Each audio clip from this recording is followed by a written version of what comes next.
Okay, what's up, world? It's your boy Drew Marcy, rap coach extraordinaire, leader of the legends, and today we have a treat. We are here to interview a professional sound engineer who's worked at the studio in the Palms out here in lovely Las Vegas, Kevin Liu. It's one of the most prestigious, if not the most prestigious studio in Vegas at this point. You know, Dre, Khaled, Celine Dion, Tyga, like pretty much any big name is probably stopped through there, and it's a great opportunity. We're out here working with some new talent in the music industry, and I actually went to do some work with Kevin a couple months ago, and so we linked up out here in Las Vegas, and we think it'd be a real benefit to just ask you some questions for all those up and coming artists and maybe some experienced artists about building your own studio, what it's like to be in a professional level studio working with those Grammy nominated and Grammy winning artists.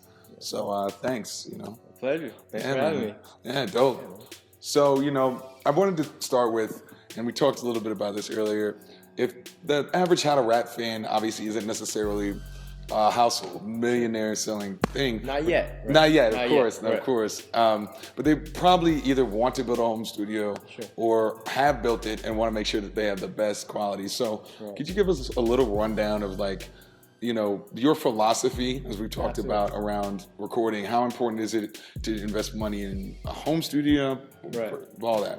Well, I think as a beginning rapper, you have to be realistic in the expectation of what your goals are.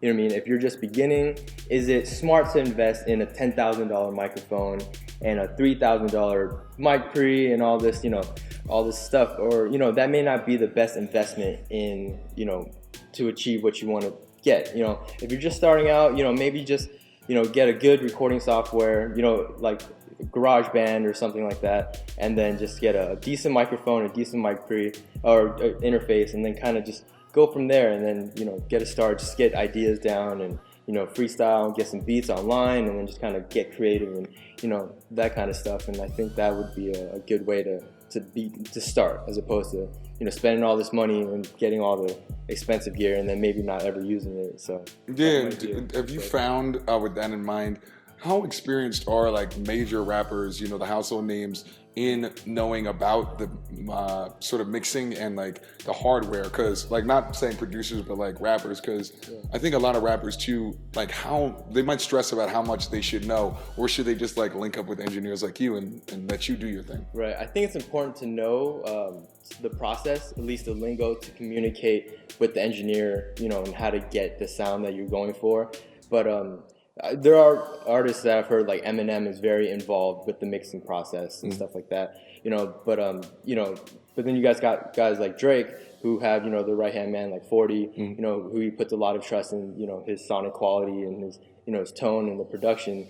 So, I think it's good to know a little bit and to at least have the conversation, to open up and have a conversation with your engineer or producer and how to achieve what you want, but it's not, totally necessary as far as, knowing to be an engineer on your own. I mean, if you can, of course, you can do it all yourself, but it's good to have the collaboration. Music's all about collaborating, right? So what are 5 phrases that you as an engineer at a top studio in, the second home of showbiz, I guess, Las Vegas behind LA, what up LA? What are 5 phrases that you think are must know for a rapper coming into a high level studio? Whether it's reverb, punch in, whatever. Yeah, well, a good phrase to know is, if, a lot of times when people are performing, they don't perform from the beginning to the end. So it's good to know how the phrase punch in is, they may mess up on a word or hear their phrase, so then they want to get punched in on that phrase. So it's to tell the engineer, punch me in at that phrase, or punch me in before this word. So that's a good one to know. And then also, what else? It's good to have turn up, for your headphone mix. When performing in the studio, it's good to have a good headphone mix to be able to tell the engineer, I need more of me or more of the beat in the headphone, in my headphones and stuff like that. Be able to have that conversation. And then effects, sometimes a lot of people like to record bone dry, you know, with no effects, you know, no reverb, no delay, and stuff like that. But some people may like some reverb, delay, to, you know, even when they're recording. Even when they're recording, the headphones just kind of create that inspiration and stuff like that. You know, it's kind of, you know, to put them more in the mood. So that could be another one. And then, are there any pet peeves that you have as an engineer? Like, I would imagine, you know, being unprepared or like loud, but you know, I guess if people are like rich, some of these artists, it sounds like, are coming in for like 10 hours and they're unprepared, but in a sense, that's how they get in the mood. So. Right, yeah, there's a lot of different, you know, ways. Like, sometimes people like to be in the studio to create, you know, they like that atmosphere, they like to playback music really loud and, you know, and enjoy themselves while they're there working.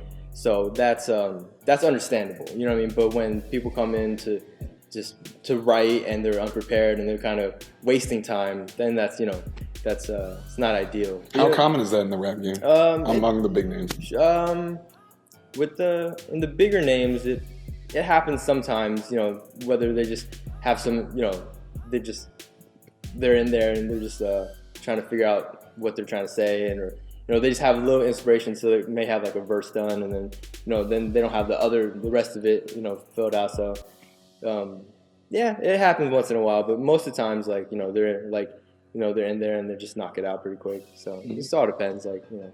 So would you suggest, you know, it's better to save money and get acclimated with a pro studio, or is it better to like just go ahead and save my money and just build a home studio? I mean, I personally have coached rappers in the past. You should really know how to do a big home studio, because when you are the level of Wiz Khalifa or you know, your Jay-Z level, like you're not going to use a home studio. You will have Kevin, you will have whoever there.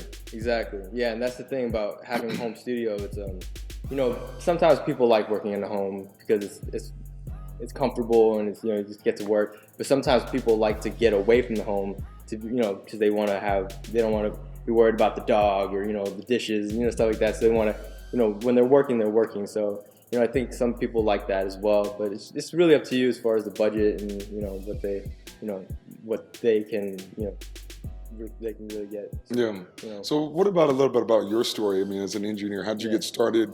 Was there an artist or, you know, an engineer in your life or whatever? You know what I mean? How did you get into this game?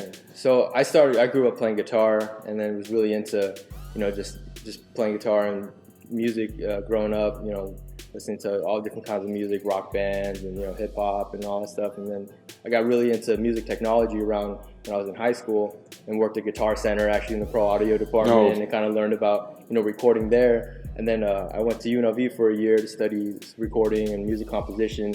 And then I actually went to Berklee College of Music in Boston. I majored in music production engineering, and that's where I really learned and harnessed, you know, my skills as far as being an engineer and a producer and stuff like that. And then just really, you know, loved the engineering, the studio and stuff like that. And then I grew up out here in Vegas, actually. So, you know, after school, I just came back home and, you know, was really lucky, got the job at the studio at the Palms, you know, working for Zoe Thrall and stuff like that, and been there for about 4 years now.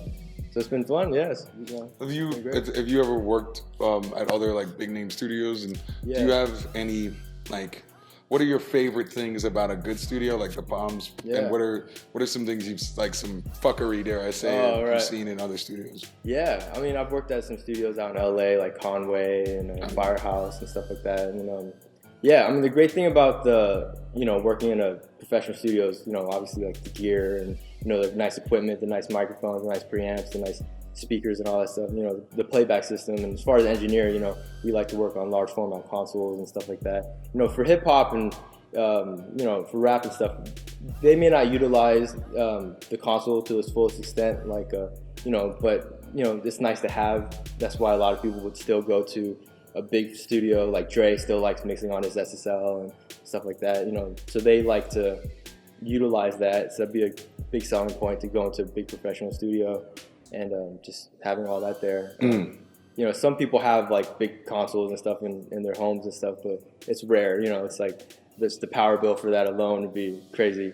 Yeah. But as far as just some fuckery shit with studios, I mean, just yeah. You don't have to name names, of Right. course. It's like the names of the, people will protect the innocent. Or, right. No, for sure. But just it's frustrating for going to a studio and things not working properly. That can be frustrating, or things like just so like power issues and sure, yeah, stuff like that could be tough. Ruin the flow of a session and stuff like that, or just I'm curious, and I don't know exactly how deep my audience is interested in this, but I certainly am.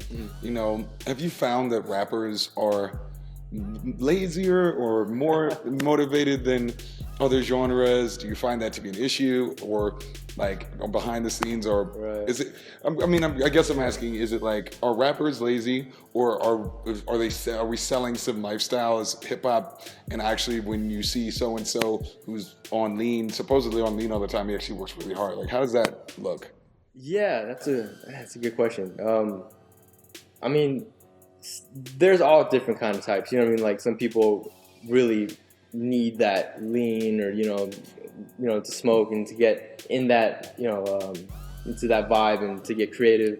And then some people are there just to kind of floss. Like they get on their Snapchat, they're taking pictures and this and that, and they're just not, they bring the girls up and all that stuff, and they're not really there to work. So that kind of gets a little frustrating. Whereas within other genres, they're there mainly just to like, okay, I'm here to work, I'm here to record. I'm prepared. When you talk about like some other genres, they're well rehearsed. You know what I mean? Like they're well rehearsed. They come into the studio, they work, they do what they have to do, and then they leave. Whereas rap and hip hop, to be in the studio is to kind of like that lifestyle.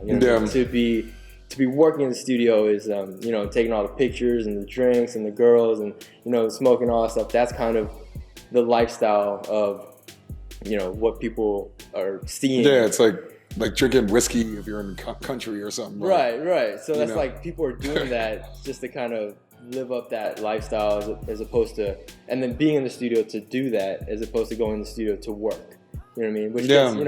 Which I can understand. I guess if that's how the process it takes for you to create your art. Okay, we can understand that.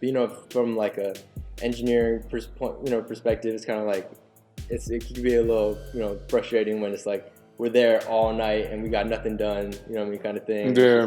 And people are just like reckless and turning up and stuff like that. That can be a little frustrating. Yeah, it's interesting because one of my videos, and we talked about this before, and go check it if anybody who's watching. I did a video about studio etiquette. Yeah. And do you find that if the artist is not very sort of focused or giving you a lot of directions, you'll kind of do whatever you think is cool? Because one of my pieces of advice was sort of like, the engineer is ultimately there to help facilitate your vision. Absolutely. But I found that sometimes if I don't say that vision, right, or if I'm not very clear, right, the engineer will make it how they think it suits them. Exactly. And so how do you think it's an important process for a rapper to really have that vision, or do you enjoy like just being like co-writer almost? Well, it depends on who I'm working with. If I'm working with a rapper that I've worked with a lot, and and I know their vision already, then we go in there and it doesn't need to be said. It's kind of like, okay, I know exactly the sound he's going for. I know how many times he's going to stack his vocals, how many layers, how many ad-libs he likes, what kind of effects he likes to hear. All that stuff, it's been pre-planned, it's been said and done. Whereas, as opposed to like, let's say I'm working with someone new. Yeah, it's good to have that conversation where it's like, okay, like, what are you going for? What kind of sound? What are your influences? So I can, like you said, better help facilitate what you want. So it's good to have, it's kind of, a lot of people call it pre-production. Yeah. So it's kind of like, even though I may not be producing your track or whatnot, it's good to have, but I'm recording your vocal and, so helping vocal production, you know what I mean? So and that too. And then also like, it's very, artists sometimes can be very sensitive. So it's like, so as an engineer, you have to be really, it's good to know, like psychology. So it's like, like sometimes there are things, you don't want to say, or, they, do something bad or not as good. There's ways to approach it where it's like, okay, to not bring them down, but to help motivate them and, inspire them, stuff like that. So that too is kind of like, okay, how do I approach this? constructively, so they're doing better, but then they don't feel attacked. Yeah. And do you find that, I mean, is that common? Like artists being like touchy? Oh, absolutely, yeah. So I guess especially if you are turning up. Yeah. You know, I mean, if you've been drinking Tanqueray half the night and getting high and your team is there. Right. And the engineer says like one weird thing. Right, that could kill the vibe, you know what I mean? I'm sure, you've heard the infamous story of like talkback being on and, someone saying something like, oh man, that was whack. And it's like, oh, you definitely don't want to do that and stuff like that. So just, you just want to be careful what you say and, just be cool, a good hang, have good vibes and stuff like that. And then, just want to, if it's like a new artist, especially if it's like a big artist that comes into work, you know what I mean, and we're recording them and stuff like that, we definitely don't want to upset them or say anything like, you know what I mean, like. But do you think that this is sort of philosophical talk, could that be part of the reason why people fall off? It's because, you're almost scared of like the yes men phenomenon, if it's like, and we all know rappers, we don't even need to say it, but rappers who are infamous for being either touchy or sensitive or going off the handle, and then their last 2 albums or whatever, kind of weak. Do you think that you guys run the risk as engineers of, I know it's not quite your job, but. Right. Well, those guys, like a lot of the big guys, like we spoke about earlier, like Drake's got 40, Wayne's got his guy, like everyone has their guy, Jay-Z's got, Guru, Young Guru. So it's got like, these guys who've like worked together so much that they trust them, They built that rapport, they built that trust where it's like, okay, now, I can really trust him. Hey man, how was that take? Okay, it was good. No, hey man, lay back on that phrase, you're a little out of pocket, this and that. Like, I mean, why don't you try this? Why don't you try saying that a little like this and that? You know what I mean? You've earned that, you know what I mean? But it's like, if I'm like, the first time I'm working with you, I'm probably not gonna go that far unless I'm asked, to be like, hey man, what do you think? You know what I mean? It's like don't express your opinion unless you're asked. You know what I mean? I know we work together, and there were definitely times in which both of us, once we realized we were there, you'd be like, what can we do? Right. Or I'd be like, I think he should da da da da, or so. Exactly, and that's another thing. Like as an artist, you have to understand it's like. We all have the same goal. We all just want to have a good product. You know what I mean? We just want to make the best product, the best art possible.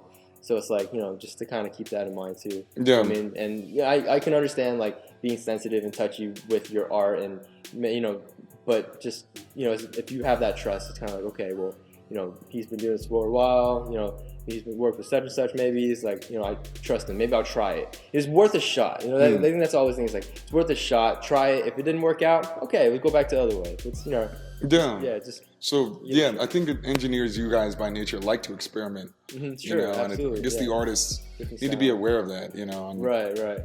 And either be willing to, or be aware that like, if you say, maybe we should do that, the engineer might want to be like, sure, we can try. Right, exactly. Yeah, and I'm always open to trying new things too, because it's like, we don't know it all either. You know what I mean? It's like, we do what we do, and we, have our tricks and stuff, but it's like, there's always more to learn. So it's always, it's always, everyone's learning. You know what I mean? Yeah. So it's good. Yeah, it's good to have that, that experience. So. Yeah. All right, so earlier today, as we were working on building a studio, we talked a little bit about how important is it for the rapper to be aware of sound quality, whether it's like, I've heard just over time that, when you, after your mix, if you play it in MP3 form versus wave form, that's a big difference. Right. Headphones, mic quality. I mean, talk a little bit about that process. And what are you losing? What are you gaining? Absolutely. So, nowadays everyone's consuming music in an MP3 format. It's a compressed format, and it's a smaller file size than WAV, so it's like you can get more more songs that way. So it's like without filling up your whole hard drive and this and that. But a lot of people aren't really caring about audio quality nowadays. Like a WAV file or high fidelity audio. So there's a study that kids listen to a high fidelity WAV file and then listen to the same song as an MP3, and they preferred the MP3 because that's just what they are used to. That kind of they couldn't appreciate the high fidelity audio. So it's like and you have to take that into consideration, right. I guess. Absolutely. When we're working, we understand that the mix and the end is going to be consumed with earbuds and through a little speaker on a cell phone and stuff like that, which makes it so people aren't really seeing the whole experience, the full picture, and but I feel like you should always strive to make great art, and great, and have it to be the best quality possible. And there's actually a quote from No ID, a very famous producer. Kanye's Kanye's mentor and everything. And he said that you can take ice cream and turn it into shit, but you can't take shit and turn it into ice cream, right? So it's like if you start off with something that is made with great quality, and made very well, and record pristinely with a good microphone, and mixed well, and it's and everything's recorded well, and then it turns into an MP3. That's it's better than to do it the opposite, like having it recorded badly and it's distorted and with bad equipment, and then trying to turn it into something like, okay, how come my records don't sound like Drake's or Wayne's or whatever, whoever listens to like Jay's records? How come it doesn't sound like it? Well, because you started from here, you know what I mean? And it's like you started with bad stuff. It's like shit. Polishing a turd. Trying to polish a turd, and it's like that's really difficult to do. So so I think that is a little bit of a piece of advice too. You do want to, no matter whether it's the home studio or going to a studio like yours, it's important to be aware of quality does matter. Right. Absolutely. Although I always tell my artists quantity as well as far as writing, and we were talking a little bit about that too. Before you go to the studio, you need to have written at least 40, 50 songs, whenever. Easily. Easily because if you're talking about, a whole album, like a lot of artists are recording, 20, 30 songs, if not more. And then at the end, they would, them and their teams, they'll sit down and go through okay, these are the strongest, 5 for the EP or 10 for the album or whatever, and let's release these. And they may hold on to those other songs, release them later, redo them later, revive them later and whatnot. You never know what they do with those other songs. But that actually reminds me of a quick question as well. What is the work pace of your average high-level rapper? As far as how many songs you get done in a night? Let's say that they're working well and not just turned up or fucked up. Yeah, no, we've had some high-level artists come in to do. Man, they knock out 4 or 5 features in a night. Yeah, those guys are. These guys are veterans, and we're talking about the top echelons of artists, and they're those guys. They can just regurgitate verses and stuff like that, and just they have their sound, they know what they're going for, how to get it, and they're just in one night, 4 or 5 hours, if not maybe less, they'll knock out 4 or 5 features and stuff like that. So and they're just writing them. They're just writing. They get the song, they get the concept, they whatnot, and then they kind of just go from there. Damn, they know what to say. And I think that's a good question for you get that from a lot of up and coming rappers or people that are maybe semi popping, but they're they want to know how much should I be writing? But all the time. Without a doubt, you should be writing all the time and draw inspiration from life and what you see in your friends and your family and just life experience. Write all the time. Everyone has these smartphones with voice memo or notepad and just write.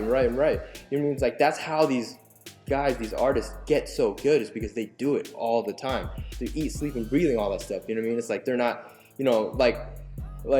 some of them. It's okay to have fun, play video games. T-Pain loves video games and stuff like that. He uses that for he uses that for inspiration and stuff. That's his kind of go-to. But it's so it's okay to have fun. Sounds like our friend Nick. Right. But but they're working all the time. They're writing all the time. And that's how they get so good, and they find their sound. They're experimenting and do the work. Yeah, definitely. You have to become it. Right. You know what I mean? I know for a fact a lot of these guys, same with me and rap coaching or YouTube, we're here shooting a video, even though we were just doing some work together, and it's just you have to become the thing you're trying to be. No, absolutely. Yeah, it's a lifestyle. It's a life. You have to live it and breathe it. Just everything. I think that's do you speak on as far as a coach? Do you speak on to your students the content of what they talk about, and there's definitely lyrical training. I do a lot of wordplay and all that, but I also sort of like you're saying, your life, I'm very aware as a coach that you don't need to tell my life, and my bars are going to be different, and I would never want to be that kind of coach, because I also, as we talked about, I happen to be one of those fans I'm weird, but I like Drake and Kendrick. You know, Right. You know, I'm not judgmental. Yeah, and I think, you know, like we kind of talked about it earlier, there's a time and place for all that music. You know what I mean? Yeah. It's like I mean, we all love like J. Cole, Kendrick, and Childish Gambino, like all those guys, like they're great. They're coming out with such great thought-provoking music, and, you know, very, you know, the stuff they're talking about is great with society and what's going on in the world. And there's a time and place for that. You know what I mean? Absolutely. That, you know what I mean? When we're having deep conversations and we're thinking about all that stuff, it's great. But if we're out turning up, you know what I mean? There's a time for Uzi Vert, you know, and all that stuff. You know, there's time for that kind of music too. So it's like, it's what, you know, it's what you want. You know what I mean? So it's like, people want to hate on this and that, and this, you know, this is better than, you know.